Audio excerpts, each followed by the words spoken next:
ഹയാ ഉള്ള ആളുടെ ജീവിതത്തിൽ ദുനിയാവിലും ആഖിറത്തിലും അല്ലാഹു ഖൈർ കൊടുക്കും. ഭയങ്കര ഖൈറായിരിക്കും അവരുടെ ജീവിതത്തിൽ ഹയാ ഉണ്ടെങ്കിൽ. ആ വാക്ക് പറഞ്ഞാൽ ഒരു ഹയാ കുറവാന്ന് തോന്നിയിട്ട് നമുക്ക് പറയാണ്ടെന്നാൽ നമുക്ക് അല്ലാഹു എന്തോ ഒരു ഖൈർ കൊണ്ടുവരും. മൂസാ നബി അലൈഹി സ്വലാം നാട്ടിൽ നിന്ന് വിട്ട് ഷുഐബ് നബി അലൈഹി സ്വലാമിന്റെ നാട്ടിലെത്തിയപ്പോൾ കുറെ ആൾക്കാർ വെള്ളം കോരുന്നുണ്ട്. 2 പെൺകുട്ടികൾ മാറി നിൽക്കുന്ന ചരിത്രം ഖുർആനിലുണ്ട്. നിങ്ങളെന്താ വെള്ളം കോരുന്നില്ല? ഇല്ല. എന്തേ? ആണുങ്ങളൊക്കെ ഉള്ളോണ്ട്. അപ്പൊ ഒരു ചോദ്യം ഇപ്പം വരും. എന്ത്?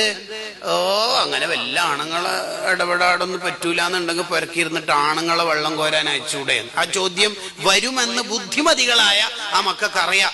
അവർ ഉടനെ തന്നെ മുഖദ്ദറായ സുആലിന്റെ ജവാബ് അടിച്ചു മൂസാ നബി അലൈഹി സ്വലാമിനോട്. പിന്നെ വീട്ടിൽ ഉപ്പയേ ഉള്ളൂ, വയസ്സായ ആളാ, വേറെ ആരുമില്ല. ഓ ശരി. മൂസാ നബി അലൈഹി സ്വലാം എല്ലാ നബിമാരെയും പോലെ ചാരിറ്റീന്റെ ആളാണല്ലോ. വെള്ളം കോരി കൊടുത്തു. ഒരു പോയി വളരെ